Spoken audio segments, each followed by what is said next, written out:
Maggie's wish. Maggie was going home with her friend Jennifer. Jennifer was happy because it was Friday and there was no school the next day. But Maggie looked vexed. She wanted to join the other children who were buying tickets for the show at Carib Theatre. Some of them had saved their lunch money to buy the tickets. Others were begging people on the streets for money.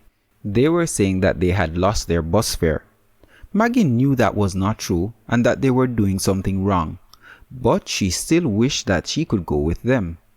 Instead, she had to catch the bus to reach home on time. As Maggie and Jennifer passed the Carib Theatre, a girl called out to them. It was Lisa, a big girl from the school. "Maggie, why don't you come with us?" she said. "It is a good show." "No, I can't," replied Maggie. "I have to go home early." "Poor you," laughed Lisa, teasing her. "Don't tell me you're afraid to go home late." "Don't pay her any mind," said Jennifer. "She's just a boasty girl. You know we have to get home before dark, or we will get into trouble for being late." All the way home, Maggie thought about her parents. They were always saying, "Don't do that," or "We know what is best for you." Her father would say, "You can have friends, but I won't have you walking up and down the street after dark. It is dangerous." Maggie felt that this was foolish. She knew lots of children who were always on the street. Others were always at the corner shop. Nothing happened to any of them. Her mother would say, "Maggie, you have to help me keep the house clean, and you must see that your uniform is ready for school." So here we have the picture with the girls. Look like they're teasing Maggie. And some of the students here are getting ready to go to Carib Theatre. Her parents always said that she had to do her homework before she went out to play or started to read comics. Maggie felt that she could not do anything that she wanted to do. By the time Maggie got home, she was so vexed that she could not even tell Jennifer a proper goodbye. Maggie's mother had made a lovely dinner of chicken and rice, and she had also made cornmeal pudding and cherry juice. But Maggie didn't care. She just looked vexed. "What's wrong, Maggie?" asked her mother. "Nothing," she replied in a sharp voice. "Don't answer your mother like that," said her father. "You should be glad for such a nice dinner. Now just go and do your homework. It will soon be time for bed." So in this picture we see Maggie and her mom and dad, and daddy is saying to her that she should be careful how she's talking to her mother. Maggie got up from the table and flounced into her room. She sat at a little table and looked at her school book. She had homework in history. She liked history, but she was so vexed that she could not do it. "I'm tired of my parents always telling me to do this or do that," she said to herself. "Other children have nice parents. Mine are so foolish. I can look after myself. I don't need them to tell me what to do all the time. I just wish I had different parents." "Maggie," said a strange voice, "do you really wish you had different parents?" "Yes, I do," answered Maggie, looking around to see who had spoken. "Then you will have your wish," replied the strange voice. "Don't be foolish," said Maggie. "Wishes don't come true. But who are you? I can't see you." "Wishes do come true if they are important enough," replied the voice. "So this wish will come true. You don't have to see me. Just remember, I am your friend." Suddenly, everything seemed different to Maggie. She looked around her room. Something was different, but she could not tell what it was. She just knew things were not the same. She ran out of her room to look for her parents. They were in the front room. As they turned around to look at her, they seemed different. She did not know in what way they were different, but she did not know that they were not the same as before. "Is something wrong, Maggie?" asked her new mother. "I'm tired," replied Maggie. "I don't want to finish my homework." "All right," said her mother, to Maggie's surprise. "Well, can I stay up late and read a comic instead?" asked Maggie.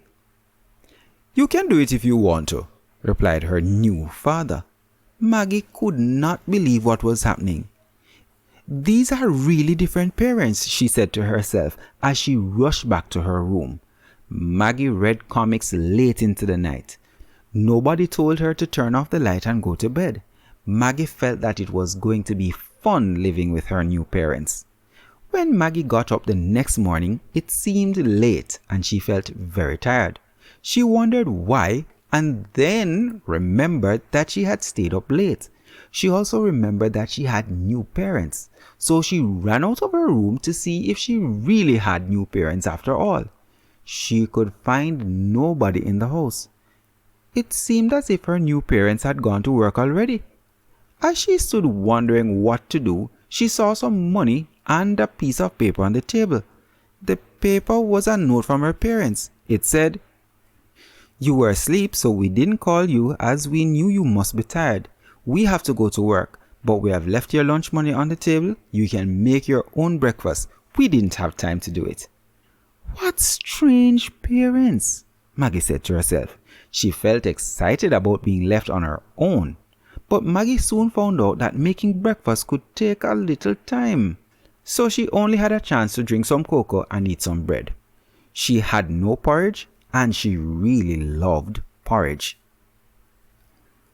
Her real mother used to get up early and make it every morning. Well, thought Maggie, I really don't have time for porridge anyway. I'll have to hurry up and catch the bus. Maggie missed the bus and was late for school. To make it worse, she had not finished her homework and so she had to stay after school. She wondered what her new parents would say when she got home late. In this picture we see Maggie heading out the door. So we see the notes on the table as Maggie prepares to go to school without having her proper breakfast. To Maggie's surprise, her new parents did not seem worried. When she got home, her father was reading the newspaper and her mother was busy in the kitchen. Nobody asked her about school and nobody asked her why she was late. Maggie wondered what they would say if she asked to go out on the street and play. It was already getting dark. She remembered that her real parents did not feel it was safe to be out after dark. "Can I go down the road for a little?" she asked. "All right," said her father without looking up from his newspaper. "Dinner will soon be ready," added her mother, "so try not to stay too long." Nobody told Maggie to do her homework before leaving. How lovely, she thought. I can do anything I want to do. And she ran out to play in the street. As Maggie walked down the road, she saw her friend Jennifer. Jennifer was shutting her gate. "Where are you going, Maggie?" she asked. "It's getting late." "Oh, I'm just going down the road to play with the other children," replied Maggie. "You are lucky," said Jennifer. "My parents say I must stay inside and finish my homework. But I suppose they are right," she added. "We have a history test tomorrow. Have you learned the work for the test already?" "Oh, I can do that later," said Maggie. "I'm going to have some fun." And she flounced down the road. Soon she joined the children who were playing in the street. Some of them were playing marbles, others were playing football. Lisa and some of the other girls were sitting on the wall talking and drinking sky juice. The children were surprised to see Maggie because she was never out on the street this late. They were the same children who could go to a show whenever they wanted. These same children had to stay after school because their homework was never finished. But Maggie did not even think of this. She was too excited about being out. She sat and talked with Lisa and the other girls.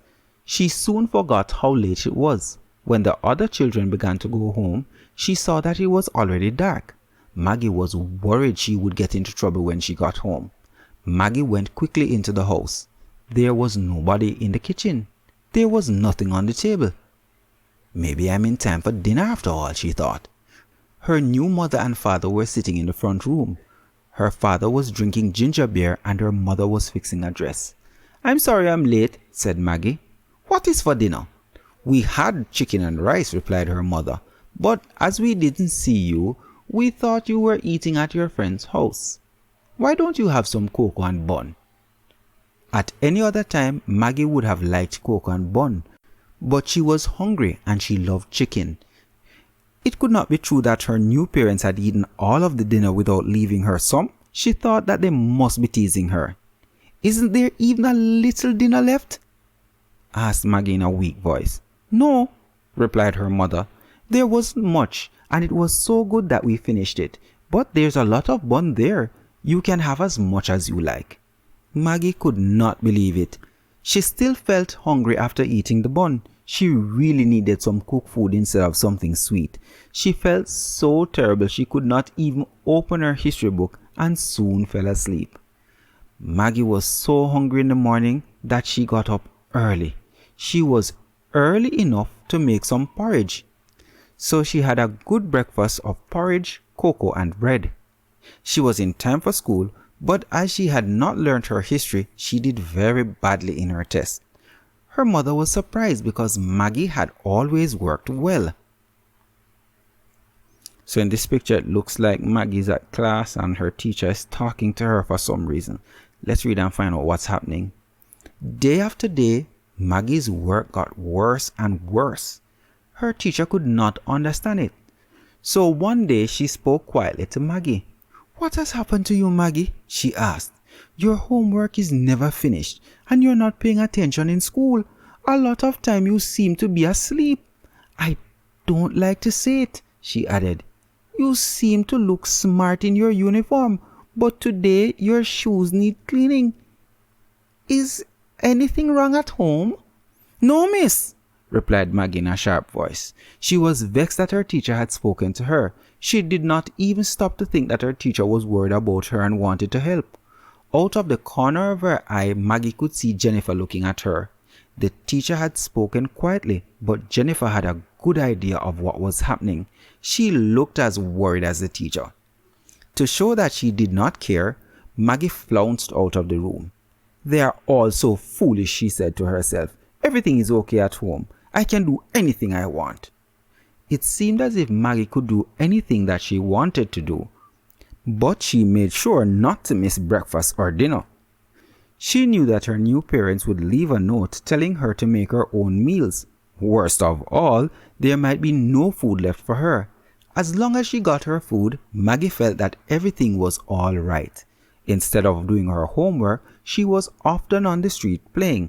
She had no time to help at home or to look after her uniform. She often went to bed very late, and she was often asleep in school. But Maggie thought that she had a great life. The next Friday, as she and Jennifer were going home, they saw Lisa and the other children going into the Carib Theater. "I feel like going too," said Maggie. "Your parents won't like it," said Jennifer. "They won't mind," replied Maggie. "I can do anything I want." And she ran off, leaving Jennifer to go home alone.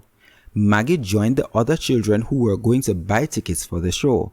She did not have any money, but Lisa, who always seemed to have a lot, gave her some.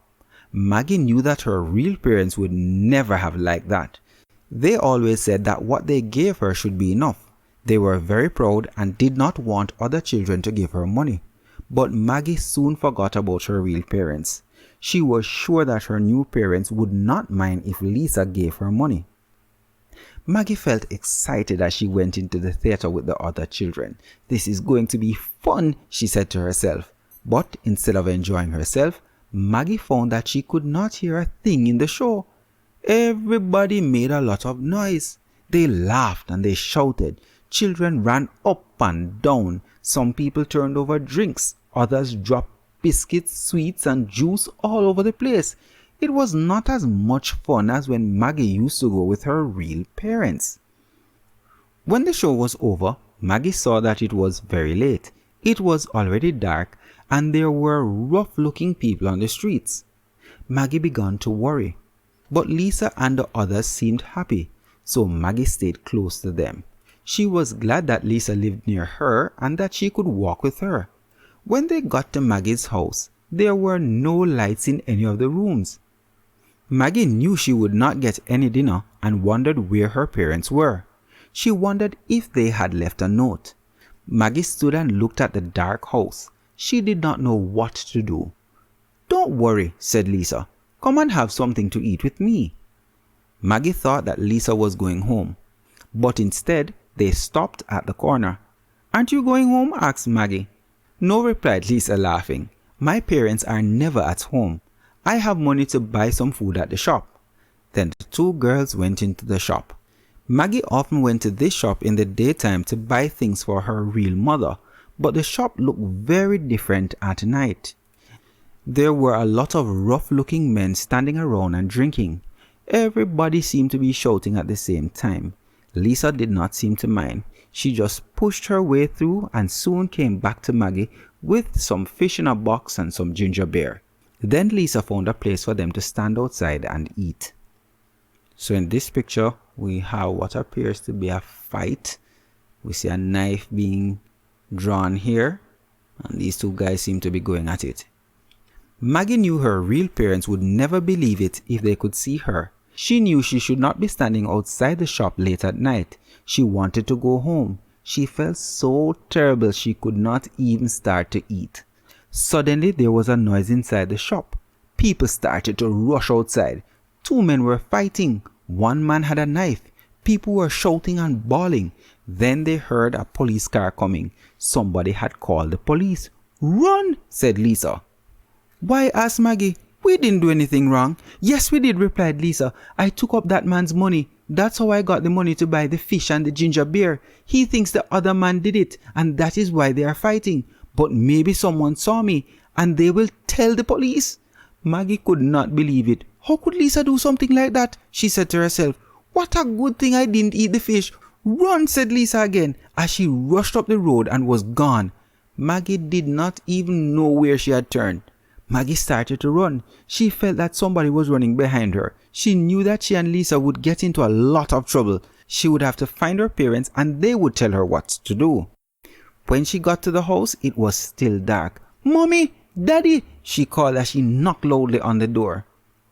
"Your new parents are not here," said a voice, "but I can help you." "Who is that?" she asked as she looked around. She could not see anybody in the dark. "I spoke to you before," said the voice. "Remember, I am your friend and I made your wish come true." "How could you be my friend?" replied Maggie. "Look at all the trouble I am in because of the wish." "It was your wish," replied the voice. "I am your friend because you learned something important, didn't you?" "I suppose so," replied Maggie. "I miss my real parents. I understand now that they are only trying to look after me. Oh, how I wish I could see them again." "You can," replied the voice. "Just knock on the door. Your real parents are waiting for you." Maggie knocked on the door again. It opened. "Mommy, Daddy," cried Maggie. "What are you doing here? I was so frightened." "Never mind, Maggie," said her mother. "You fell asleep over your homework. You must be having a bad dream." So in this picture we see Maggie in front of her homework and her parents at the door. Maggie looked around and found that she was sitting at the little table in her room. She was so glad to see her real parents again. She was so glad that it was only a dream. Maggie was very different after that. She did not mind doing her homework every evening. She helped her mother in the house and made sure that her uniform was ready for school. One Friday, as Jennifer and Maggie were going home, they saw Lisa going into the Carib Theatre. "Why don't you come with us, Maggie?" Lisa called out. "No, I have to go home," answered Maggie, as she and Jennifer walked quickly to catch the bus. "I'm glad you're not going with them this time," said Jennifer. "And I'm glad your schoolwork is good again. I was worried about you." Maggie looked at Jennifer in surprise. She did not know what to say. How did Jennifer know about all of that? Wondered Maggie. She had been sure it was all a dream. What an interesting way for this story to end. Is it still a dream? Is this a dream within a dream? Alright, remember that you need to do a little summary now. So remember the who, what, where, when, why, and how. And write your summary.